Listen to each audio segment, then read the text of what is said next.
भारत अब आखिरकार वो करने जा रहा है जिसका भारत के लोगों को काफी लंबे समय से इंतजार था और सरकार का भी यही लक्ष्य था कि इस माइलस्टोन को किसी तरह हासिल किया जाए और ये बस अब होने ही वाला है। तो खबर निकलकर सामने आई है कि अर्मेनिया, जो भारत का सबसे बड़ा हथियारों का ग्राहक है, जो भारत से ऑलरेडी मिलियंस ऑफ डॉलर के हथियार खरीद चुका है, जिसमें Pinaka multi barrel rocket system, Akash air defence system, radar system और कुछ आर्टिलरी तोप खरीदकर इसे इस्तेमाल कर रहा है और इसके इस्तेमाल से इतना प्रभावित हुआ है कि अर्मेनिया एक और हथियार का सौदे के लिए तैयार है। और ये कोई छोटा मोटा सौदा नहीं होने वाला, ये भारत के डिफेंस इतिहास का सबसे बड़ा सौदा होने वाला है। और सबसे बड़ी बात, इस खबर को किसी इंडियन मीडिया ने नहीं पब्लिश किया है, बल्कि इस खबर को इंटरनेशनल मीडिया कवर कर रही है और अर्मेनिया खुद इसे पब्लिश कर रहा है। इस डील के तहत अर्मेनिया भारत से 12 की संख्या में सुखोई 30 MKI फाइटर जेट खरीदने वाला है और इस डील की जो टोटल कॉस्ट होने वाली है वो करीब होने वाली है $3 बिलियन, यानी भारतीय रुपए में बात करें तो करीब 26,000 करोड़ रुपए के आसपास होने वाली है।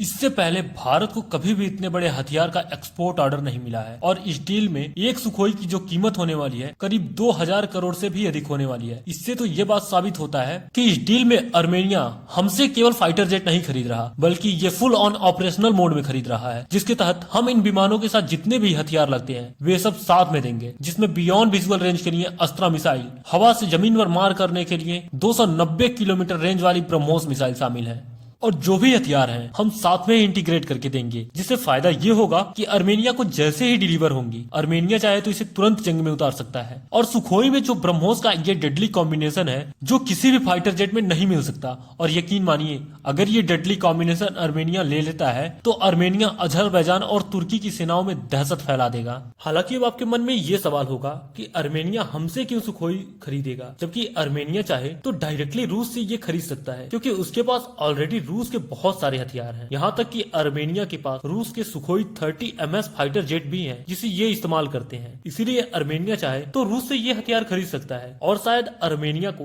तब ये जेट हमसे सस्ते दाम पे रूस ऑफर करे, क्योंकि आपको रूस के हाल तो पता ही है इन दिनों कि अमेरिकी सैंक्शन की वजह से रूस आज एक डॉलर के लिए मुहताज हो गया है और इस डील को पाने के लिए रसिया हमसे भी सस्ते दाम पर ये ऑफर करेगा। लेकिन रूस चाहे हमसे आधे दाम में ही क्यों ना ऑफर करे, तब भी अर्मेनिया रूस से ये जहाज नहीं खरीदेगा, क्योंकि अर्मेनिया ये डील अगर रूस से करेगा तो पहले तो ब्रह्मोस और सुखोई का डेडली कॉम्बिनेशन नहीं मिलेगा, और इससे भी बड़ा कारण जिससे अर्मेनिया रूस से ये डील नहीं करेगा वो है धोखा। जी हाँ, अर्मेनिया और अजरबैजान के बीच जब काराबाख क्षेत्र के लिए युद्ध शुरू हुआ था तो रूस ने अर्मेनिया को सुखोई जेट के जो स्पेयर पार्ट्स है उनकी सप्लाई को ही ठप कर दिया था, जिससे अर्मेनिया को काफी भारी नुकसान झेलना पड़ा था। अर्मेनिया के जितने भी जेट थे वे उड़ने लायक ही नहीं थे और उन्हें मेंटेनेंस की जरूरत थी, और अगर रूस इन्हें टाइम से स्पेयर पार्ट्स की सप्लाई कर दिया होता तो अर्मेनिया अजरबैजान पे इतने बम गिराता कि अजरबैजान का नक्शा ही बदल जाता। इसीलिए अर्मेनिया का विश्वास अब रूस से उठ चुका है और अब अर्मेनिया को एक ऐसे पार्टनर्स की जरूरत है जो अर्मेनिया के साथ खड़ा रहे और जंग के दौरान हथियारों की भी सप्लाई करे, और इसीलिए अर्मेनिया ने भारत को चुना है। हालांकि अजरबैजान और तुर्क दोनों ऑपरेशन सिंदूर में पाकिस्तान के साथ खुल के साथ आए थे, तो इस कारण भारत अर्मेनिया को स्पेयर पार्ट तो छोड़ो, जंग में मिसाइल की भी सप्लाई में पीछे नहीं हटेगा। और इस डील से भारत को सबसे बड़ा फायदा ये होगा कि एक तो भारत के हथियार बिकेंगे और दूसरा कि इस डील के बाद अर्मेनिया भारत की मुट्ठी में होगा, क्योंकि ऐसा माना जाता है कि अगर किसी देश को फाइटर जेट बेच देते हैं तो वे देश अगले आने वाले 30 साल तक आपकी मुट्ठी में होते हैं और सालों साल कमाई भी होती है, क्योंकि जब भी जेट उड़ते हैं तो उनके मेंटेनेंस के लिए, उसके रख रखाव के लिए उनको स्पेयर पार्ट्स की जरूरत होती है, जिनकी सप्लाई से रेगुलर पैसे आते रहते हैं, और जब भी उनकी मिसाइलें यूज होती है ना तब भी उनकी सप्लाई से पैसे आते हैं। इसलिए कहा जाता है कि जब भी आप किसी देश को फाइटर जेट बेचते हैं तो आने वाले अगले 30 साल तक वे देश आपका गुलाम हो जाता है। हालांकि मेरा एनालिसिस तो यही कहता है। इस डील पर आपकी क्या विचार है, राय कमेंट में जरूर लिखें। वीडियो में अब तक बने रहने के लिए धन्यवाद। मिलते हैं अगले वीडियो में।